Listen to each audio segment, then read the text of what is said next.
Hello and welcome to the Reds Report. Yes, I was going to say a bit of time off, but probably a little bit longer than expected. But we are back. Steve, Ian, evening. How are we doing, boys? Very well, mate. Carlo. Yeah, sound. Still alive. That's always good to. Always a bonus. Every day counts, doesn't it? Yeah. And we couldn't start this season. I know it's December, but hey, we couldn't start the season without, of course, inviting friend of the show, one of the voices of South Yorkshire sport, Adam Oxley, is with us. Adam, how are you? I'm well, thank you, gentlemen. Good to have you back. Yeah, it's nice to be back. Yeah, it's been for many reasons. Do they call it an annus horribilis or something? It's just been a shocking year on many fronts for me. And there comes a time, doesn't it? Like you want to do it, but you know when your heart's not in it and your priorities lay somewhere else. We just said like, let's just pause it. And I actually said to the boys, shall we just forget about it and leave it? And I looked back at the text tonight actually, and both of them went, just get a couple of weeks because it's actually. I find it at times quite therapeutic, and more so before we start recording than when we record. But it's just nice just to offload at times, isn't it? So yeah, it's only people I talk to during week. I don't talk to anybody at work. I don't want to talk to anybody at work. No, they phoned up and they were so happy we're back on air because they might see you smiling again every now and then. And boys, I don't want to talk about specific results because obviously, you know, we're a third into the season anyway. And I just want to throw a couple of keywords out and let's discuss those. So, first of all, the first word that I've written down is inconsistency. If you look at the run of Barnsley, besides an absolutely amazing start, which everybody sort of hoped for Connor, because I think it's fair to say that, you know, the fan base have taken them into their hearts. We wanted him to do well. He did really well. Stumbled a bit. I think the Brighton game was a bit of a turning point for many reasons, but did it count? Not really to me. It was a Premier League club that came. And then we do really well against Luton. We had to do really well against Luton because they were awful on the night. And I thought, this could be the springboard. This is just what we needed. And then, you know, you follow up. I think one away it was all right. But it's just 5-0 yesterday. Inconsistency. Ian, let's start with you. That can cost you the season, can't it? Having a few good matches, but then go way out for a few weeks. Yeah, I think the key things for me are, one, we very rarely can keep clean sheets. And two, we've conceded a few late goals, haven't we? Wickham comes to mind, Blackpool comes to mind, Stockport comes to mind. I think if we cut them out, tighten up in those areas, I don't think we'll be too far off the playoffs. The players are playing for him. We have seen it in glimpses when they do turn it on. They can play some good stuff. There's a couple of decent players in that team. It's more for me that defence. I think if we've just got to start getting more clean sheets, and then you'll see us climb up that table even more, I think. What about you, Steve? Because there's been some in matches, even when it's been dropped, we've seen flashes of what Barnsley can play like, and I think that's the infuriating thing. With some additions, I think we have the makings of a team that should be there or thereabouts in the playoffs at the end of the season, because we've seen when we turn it on that we are a match for anybody. But then we've also seen those same players go onto a pitch 4 days later and struggle like men against boys against Port Vale on a Tuesday night. And that's not good enough, is it? No, it's not good enough. I mean, I put a comment on Twitter this afternoon regarding last night's game. And I know there weren't many fans went down, but I think there were 80-odd went down. Yeah. If I were one of them 80-odd, I'd be saying, I want my money back. And I think you ought to give us a little bit extra for actually going, because they showed more commitment and more fight than players did on pitch. Which then you look at Luton game a couple of weeks back, and you'd think it were a completely different side. You wouldn't think that we're near enough our first 11, which is it really don't make sense. We have 2 or 3 decent games. First half against Stockport looked really good. Half time comes, and as soon as they come back out at Tunnel, poor. And then obviously that debacle last night. Connor's still learning his trade. So all these that are saying, Hourihane out and all that sort of thing, give your head a wobble, don't talk so stupid. But I think some of these players and some of these, what we call older heads, I think they need to have a look at themselves. And I think they need to be asking themselves, what are we actually showing young lads? Young lads are Hourihane, breath of fresh air since his suspension. He's come back, looks a different player. Bland, what a player he's going to be. Yeah. Patrick Kelly, how the hell have we got him? Because we'll not have him for very long because he looks an amazing player. Cleary looks an amazing player. But they need backing up. They need people to give him a kick. They need people to motivate him. And I just think some older players need to have a look at themselves and I'll not say start to put a bit more effort in because some games they have put that effort in, Luton especially. But you know what? A few years ago when we won Johnson's Paint or whatever you want to call it, we were all dancing in aisles and everything. Fantastic day out at Wembley. Amel scoring a wonder goal. But, this morning, it's a Mickey Mouse Cup. We don't want to be in it. We do want to be in it because we do want to be winning it. It's only a bit of silverware we're going to win. We're not going to win FA Cup. And I don't think we'll qualify for Champions League this year. But, Have you stretched too far, that, Steve? Just a little bit. But you know what I mean? If you're going to put shirt on, and this is my point, if you're going to put that Barnsley shirt on, play for shirt, and let's see a bit of, see a bit of effort. Because that last night were embarrassing. Adam, from your perspective, I know you see a lot of Barnsley and the other teams as well. We know what's happened with Sheffield Wednesday. I don't want to talk about Sheffield Wednesday because it's a Barnsley podcast, but you don't want that to happen to any club, whether you're your rivals. And I know people still put on what happened at Wembley all those years ago. As a fan who have nothing to do with the running of a club, that shouldn't happen. So we know where they are. Sheffield United, a little bit better, but Rotherham, Doncaster below us. We don't seem like, and I know they're a league higher, but we don't seem like the team that's probably performing the best out of, the South Yorkshire team, because it doesn't feel like that, because every week you're sort of waiting, well, it'll be now, are we getting a Port Vale or a Luton performance, when it's like Steve says, 90%, 80%, it's the same players on the pitch. That has to be resolved if you want to make a real challenge for the playoffs, don't it? Going into a busy December. Yeah, absolutely. That's kind of one of the key points with this at the minute. That it's just such a frustrating season from so many perspectives for Barnsley. That ultimately they're in a great position right now. We're 3 points off the playoffs, with games in hand on every team above, 2 games in hand on some, 3 games in hand on others. In the league, just put a little run together of 7 points from 9 with a derby win at Doncaster and that brilliant win against Luton. And then you go to Stockport and you're disappointed to only pick up a point. And then that happens last night, and you just sat there scratching your head, because when I saw the team, and I've spoken to Connor about the trophy a few times this season, he was up for it. He named a team last night. He wanted 10 years on. By the way, it'll be next year. 10 years on from the famous win in 2016, to repeat that, him there and lifting the trophy and all that kind of stuff. So to go out by losing 5-0 at Port Vale with arguably your strongest team minus Davis Keeler done is baffling for me, because a lot of everything else, I agree with it. I've done a lot on the 4 youngsters that Steve mentioned. They've all been fantastic recently, and even some of the others have been performing really well.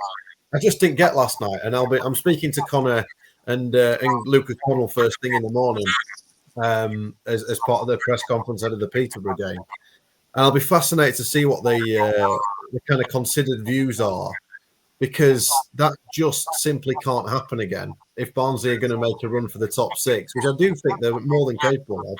We've seen some wonderful football, but that kind of result and performance just can't happen. It really can't happen. I'd be interested to know, Adam, if you do get a chance or if it does come up, why Dejivny's been playing left back when Ogbetter's on bench. It seems a little bit odd to me that when Ogbetter's a naturally left-footed defender and Dejivny's right-footed centre half. Well, he had a bit of illness. I know that Better had a bit of illness, but that was a little while ago now. So I'd expect him to kind of be back in because he's been good this season. Yeah. Better and Watson have been really useful signings that the club's brought in. I think most of the signings have worked well. They're just a bit light in the summer up front, and that was the main issue, and that's still an issue that needs addressing. But ultimately, there's not many injury issues at the minute. I mean, Mark Roberts has gone off at Port Vale late on, so fingers crossed that's not bad.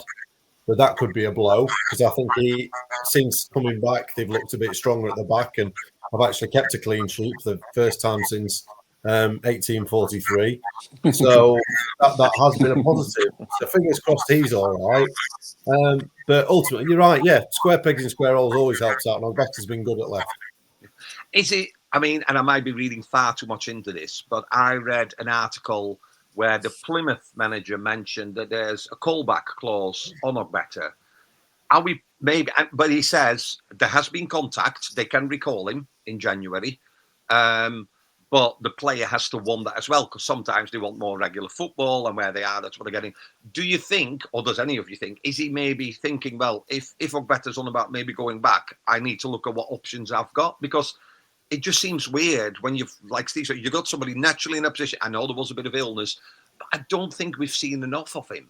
Like Reyes Cleary, when he came, he had to weigh the stern, he took it, and how he took it, we'll still talk about that now, and he should be in line for some goal, because that was just absolutely amazing.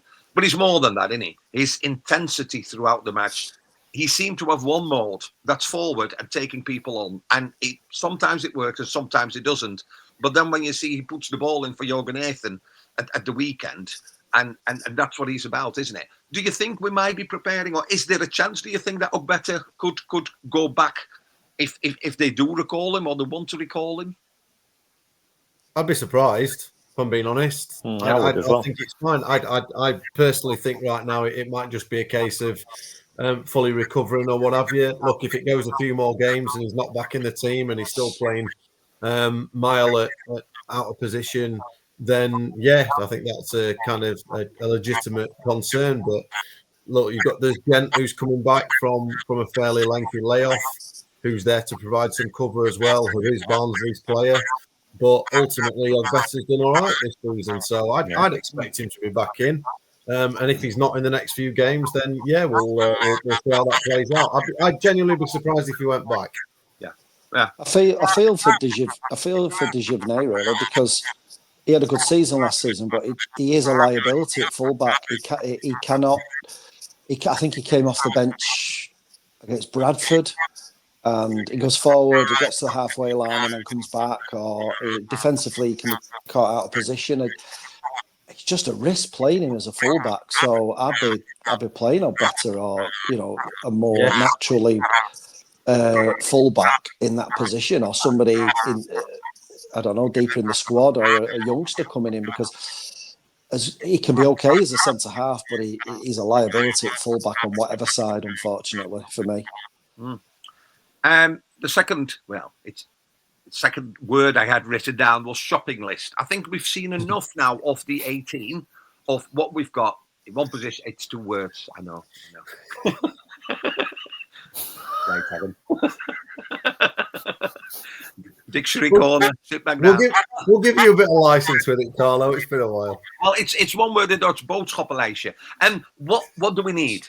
We've got some play, because every season we've had players saying they might as well go, they're not going to do it. But it's somewhat different this season, because whenever you look at the bench, it doesn't always feel like we're giving in on talent. It feels like actually this is just another player, it's fresh legs. Up front, we've already said, I think we know that if Keeler Dunn doesn't play, and you need to protect him, don't you? There's a busy period coming up. We've still got 3 games in hand. It's another it's another cup, as in the FA Cup on Saturday. So I get he might not always want to play in risk of injuries, but it does feel at times that if we don't, it sort of stands still a little bit. So if there was a shopping list, and there's no sort of endless amount of money, we know. Is there any players that you say they could maybe do with a loan out and save some money? And what do we need? Do you feel for us to carry on, be a bit more consistent, and really make a push for that top 6? I'd like a central striker. but I'd like a centre half who can actually receive the ball from the goalkeeper and feel comfortable when they've got the ball at the feet. Because Josh Earl, I can't fault his effort, but he gets caught ball watching quite a bit. He's getting near the end of his career. I like Shepherd, but I just think Roberts is near the end of his career. He's picked up this injury. I just think we need a decent centre half, because that's our Achilles heel a little bit, I think, certainly for the late goals and stuff. And I just think, the keeper, we play out from the back a little bit, and sometimes like we get caught napping with the press. And I think we need a player who, whether there are many players at this level, who can actually be comfortable on the ball and bring the ball out, and sort the forward line out. Because sometimes I'm not sure. We've seen DKD play out of position and it's not worked, and it just feels like once one good signing up front, it might just click. And I think we've got goals in us. Yeah. So them two positions for me, because I think midfield, like Steve was saying earlier, some of them players, Kelly Bland, etc. Exciting. Hourihane. We're not relying on Connell and Russell all the time, are we? Or just Connell all the time to carry the team. These younger lads have a boundless energy, and they can play at this level and beyond. And the midfield's looking the one thing we don't need to tinker with too much. Yeah. I mean, Steve, you must be, well, ecstatic might be a big word, but you must be really happy, because players last year, I think if we do a count, players, especially Phillips and Russell, were mentioned a lot by yourselves. They've not had a look in, because Hourihane, I mean, for me, Jonathan Bland has been the revelation, rarely heard of, and he looks mature beyond his years. Absolutely. And I think the thing is as well with Bland is, he might not get your goals, but the work in the midfield, setting things up or stopping things coming through, to me, he's a line. He does all ugly stuff, doesn't he, Bland? Yeah. And that's what we've lacked. We've wanted Connell to do that for a few seasons, and that doesn't really suit him. I've got to say, though, this season, I think Connell has got back near enough to his best, especially that free kick goal, an absolute stunner. But he is definitely back to his best. I think the young lads we've got, midfield-wise, are going to bring us hopefully quite a bit of money. And I agree with him to a certain extent. But for me, I think the thing that we are lacking is that focal point up front. DKD's tried to play up there, Didsley tries to play up there, and really neither of them are centre forwards that we need. Especially when Jallo comes back, if he comes back anything like we know he can play, you've got Cleary one side, hopefully him on other. If they're going to start knocking balls into the box, you're going to need a presence in there. You don't want somebody buzzing around on outside like DKD is. You need somebody in there to hold the ball up. And I think if we had somebody that held the ball up front, it would release some of that pressure on back four. Because how many times do we see them? They'll boot a 40 or 50-yard ball up front, and within 5 seconds, it's back at them again. And then, like you say, you've got Earl, who's like turning a tanker. You've got Shepherd, who's having a fairly decent season. Roberts, probably his last season, I would have thought. If he picks up a major injury, I would have said he's done. I've upset Ian already. Look, that's talking about Roberts. Poor lad, he's gone. And I mean, you look at us fullbacks, and fullback-wise, we seem to be all right. But it is, yet again, that centre half. And one thing I have got to say from what I've seen of Rooney's not answered. I really don't rate him at all. I know Derby fans raved about him. But from what I've seen, and I know he's not had a lot of games, but sorry, mate, if I upset you, but I was only saying Roberts is a bag of wank. But anyway, I think my sausage fingers hit something on the phone and I disappeared. It weren't your fingers though, mate. What it laid in bed, same as me. We know all about that. I played that game before. I think a centre half might be a good shout. But we need a good old Kiefer Moore. That's what we need. Like somebody, you know what? Somebody who can hold it up.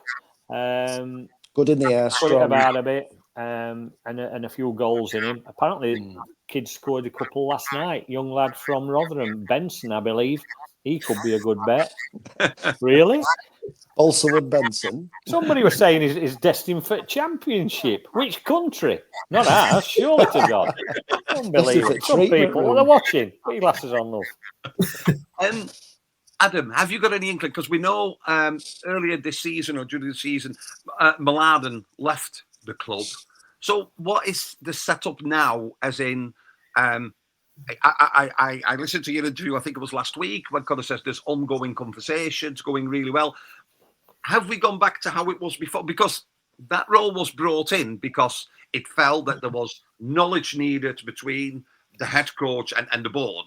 And Mladen came under a lot of scrutiny from the fans and everything else. And I think it's fair to say that, well, for me, and I'll defend that, I think especially this season, I don't think there's anybody that's bored that we said, what's he doing? That's a bad buy. I think previous seasons we've had players that we rarely saw, but I think we definitely got better. You mentioned at the beginning of, I don't know if it was Steve or Ian, but when you think about players like Kelly, like Cleary, to get those, you know, the jewels in the rough that we're always after. Any idea what that looks like now then, Adam? Now that role is no longer there. Are they looking for somebody again? Was it done to free up some capital or money in like the spending? What's the story behind it? Do we know? I mean, ultimately, it wasn't a club decision. It was a Mladen decision, from what I understand, and we shall wait and see. You know, kind of what happens with him next. From the conversations that we had just after he left, it appears that at the moment the club's in no desperate rush to go out and get a new sporting director. I think part of that comes down to Connor and how he's done and how involved he's been. I know from conversations with Mladen that essentially they put this structure in place that it had to be, chairman, sporting director, and head coach all had to give the green light to a signing. So I know people have complained in the past that the head coach wasn't involved in it. Well, during the summer, if Connor didn't give his tick to it, then it didn't happen. So I assume at the minute that the club is essentially going to see how it goes without a sporting director. I agree with you. I think the summer's business on the whole was good. If John McAtee had come in, like was the hope, right up to the end, then that would have been a near-on, spot-on window. Still without a little depth, you'd argue. It's quite light as a squad, but ultimately the youngsters have come in and helped to make that up. So, yeah, you can definitely criticise previous transfer windows, but in the summer I think they got most of it right. It's difficult. Look, you're competing at League One. Barnsley haven't got a top League One budget. They've got kind of a middling towards edge of the playoffs League One budget. So you're never going to get the best players coming to Barnsley. What you have got to do is get the ones like you mentioned, like Cleary and Kelly and others, and give opportunities to Bland and Jorgenathan through the academy. So a bit of shrewd business. I think it's a fascinating window now. I think with Mladen going, and if they're not going to replace him, which is something that we will follow up with the club in due course, it'll be interesting to see how it works, if it goes any better or worse than it has before. It'd be an easy thing to point to if Barnsley had a terrible window, to then go, oh, well, actually, this bloke that left that people kind of jumped on the back of might have been doing an half-decent job when he was in. So we'll see. We'll see. I think, like I said, I don't think at the minute it doesn't appear to be any rush to get somebody else in. But clearly, if Barnsley are going to push on this season, they do need to have a good January. Don't lose anybody big. Try and add a couple bits of quality, and maybe another youngster out on loan or something. Next topic, FA Cup. I'll give you my personal opinion, and it might not be popular. We've got 3 games in hand on some of these teams above us. If you were to go through to the FA Cup, which is fantastic, it's one of the best competitions in the world. I get it, and I know there's money involved because every round is a few more, copies in the big wallet, and it's needed. I worry that at one point it's going to be Saturday, Tuesday, just to catch up, and then obviously we'll not have a week off because we're still in the FA Cup. Would you forfeit? Would any of you, and I'll go around, Ian, you'll be first, would you forfeit away at Peterborough if we could have caught up one of these matches, because it's the fixture congestion. December is already busy, because it always is. Is that going to cause our downfall, given the fact, like Adam says, we've got a decent squad, but it's not, strength in that. If we have one injury, we're going to be one light on the bench, because there might be a like-for-like replacement, but there's nobody waiting in the wings for some of these positions. Would you sacrifice it, or does the romance of the FA Cup count for too much, and this needs to be played because who knows where we'll go? I wouldn't sacrifice it at all. I think it's a great opportunity to right the wrongs of last night. I think I know what Connor's going to say tomorrow to Adam, that he'll say the same. He wants a run. He wants cup runs. That goes into the league form potentially. I'm not sure how Peter have done in the last couple of weeks. I know the new manager coming and they won 4 on the bounce. They won 4 and then they've lost 3 subsequently. Right. So they won 4 and then lost 3 under Williams. So I think we're capable of going there and getting a result, and then who knows what tie we might get in the third round. It adds a bit of a buzz around the club. We're going to have a fixture congestion, but I think I wouldn't be sacrificing it. I think, especially after last night, we could go there and get a win. It's a good shot in the arm then to go into the league form. So I think he'll could well send that same team out and go make a point, prove a point on Saturday at Peterborough. I think. I get it. My not worst fear, the bigger fears than that. My thing is, right, you get through, you get a Premier League team at home. Look at the team we put out against Brighton, and look how that happened. And that started that bit of wobbling, and so it's money as well. Yeah, but we'll get drawn away somewhere boring, like when we got third round a few years ago with Duffy in charge. We ended up at Derby away. We all got excited and got some like Derby away at third round. So we'll probably get another League One team away or something. Steve, are you for the romance of the FA Cup? For me, any football person, player or supporter, would give the right arm to playing FA Cup, whether it's first round, second round, going through to meet big boys, or God forbid you actually get to final at Wembley. Like you said, nail on head, best cup competition in the world. Why wouldn't you want to do well in FA Cup? Forget about your fixture congestion or whatever. These guys, and all right, somebody's going to slag me off for this. These guys, especially at Barnsley, are probably on 5, 6 grand a week, maybe even a bit more. I'd give me right hand to play in an FA Cup for a tenner. I'd pay them to let me play. It's FA Cup. Let's not get away from that. Fixture congestion, all that. Come on. You're getting paid to play a sport that you love. I mean, admittedly, some of them don't look it at times. It looks as though it's hard work and they'd rather be off shopping with their lass. And I wish some of them would go.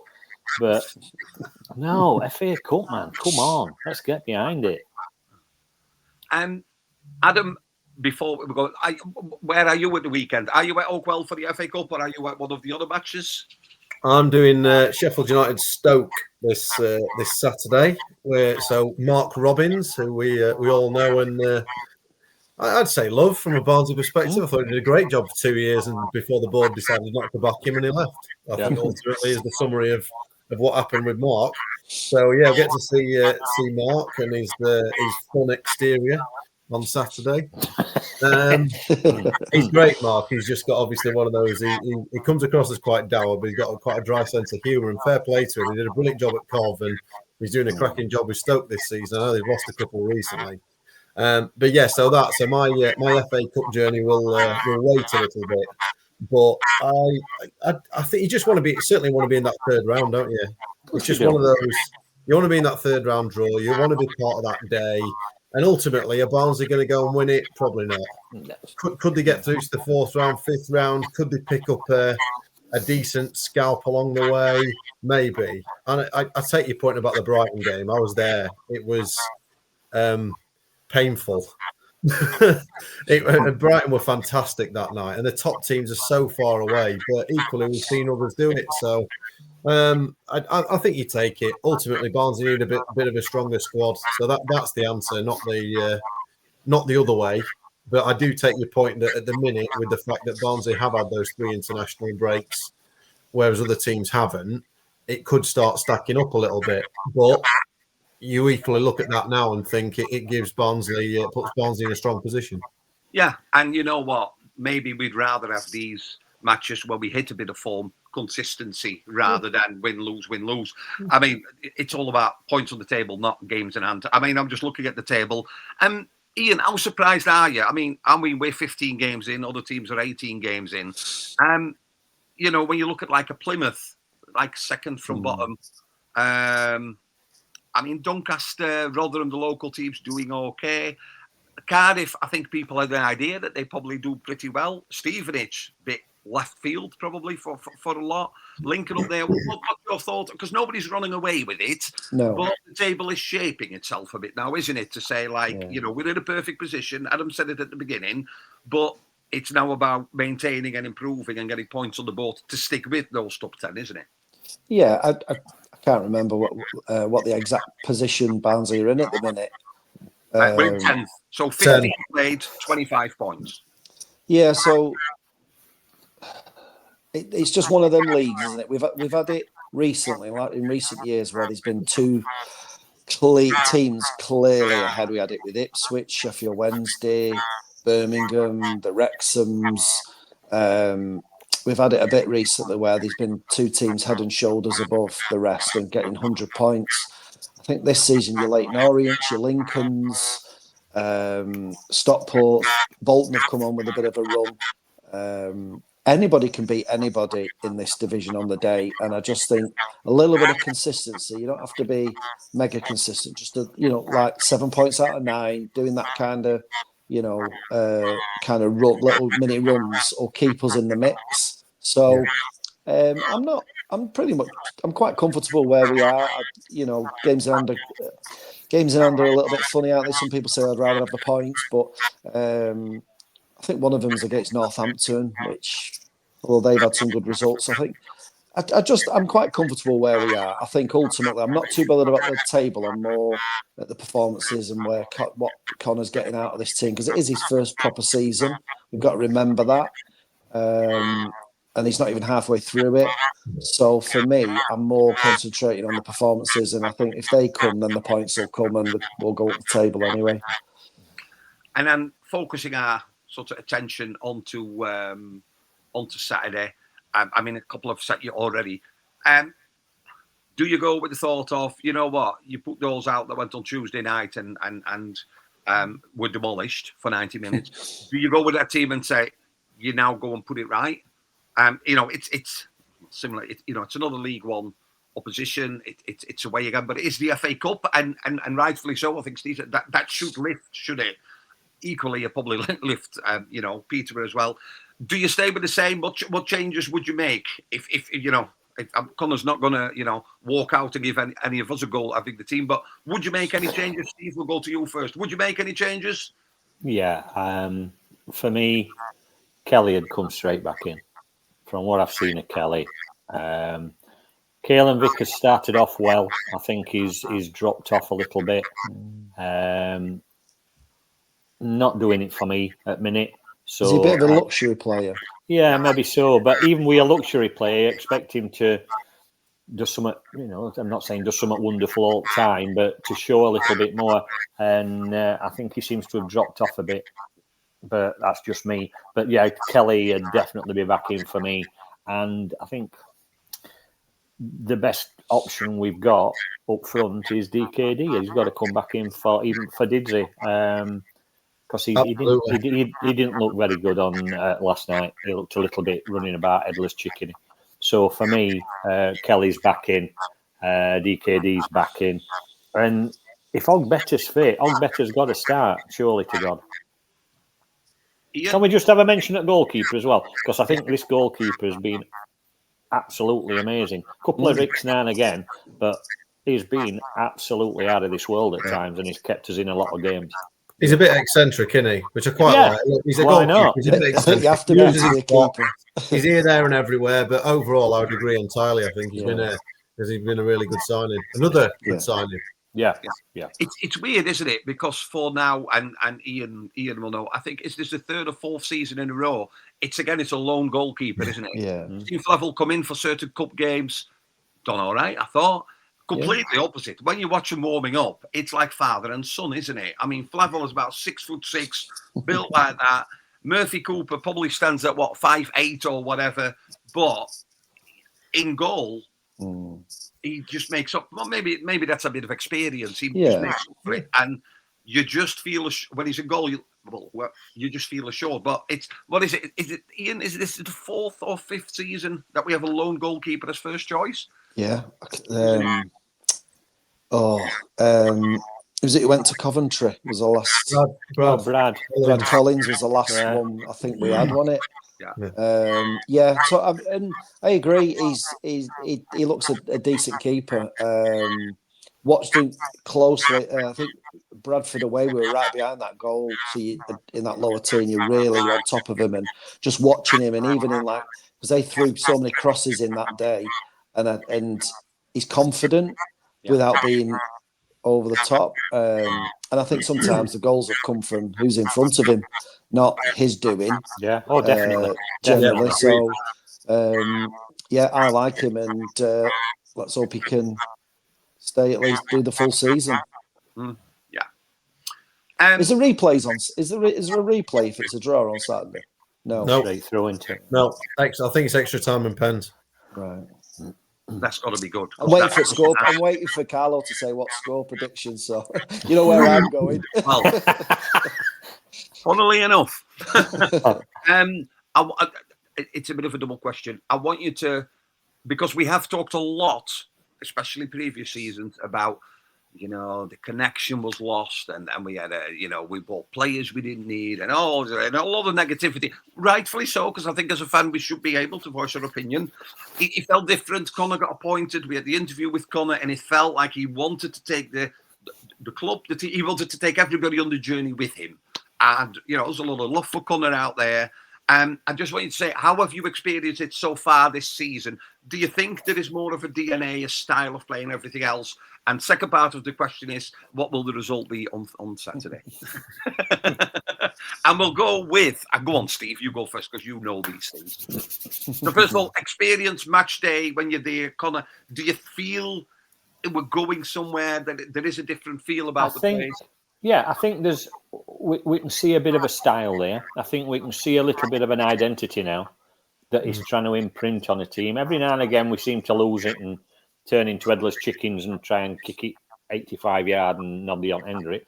But I think we are creating more of an identity. I think he's still got to learn. I think some of his game management is questionable at times. He obviously knows what he's doing, not me. He gets paid for knowing what he's doing and I don't. So that's fair enough. That's up to him. But I think that will come with experience. I think he could go on the way that he's going.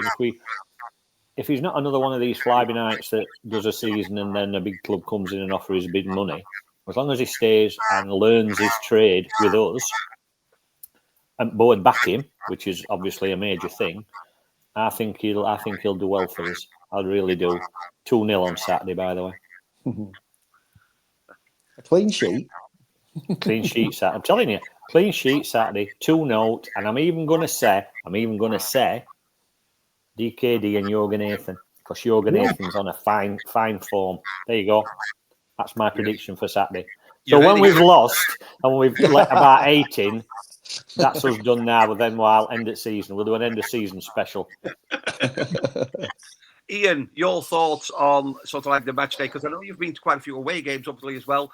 Does it feel? It feels like people have bought into what Connor's doing, but I have to be honest. I think people are also quite patient. Well, the majority are quite patient. A change like that doesn't happen overnight, does it?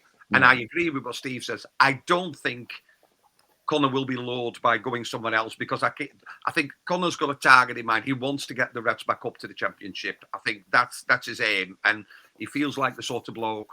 So far, he's been true to his word. He's imposed a style of play. What's been your opinions? I do think that there is more patience with him. I think we're crying out for that, aren't we?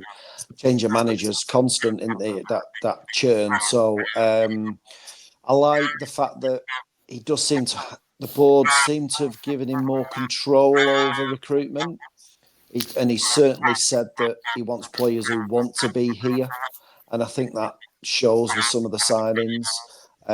So I do think there's a bit of a buy-in, more of a buy-in from the board as well as the fans. So, like Steve said, he's still got bits to learn. He's quite grounded.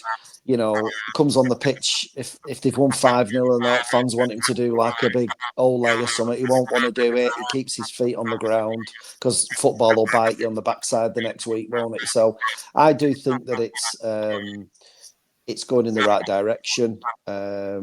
Saturday, I could see 2-2 and going to extra time. And Pens maybe winning it.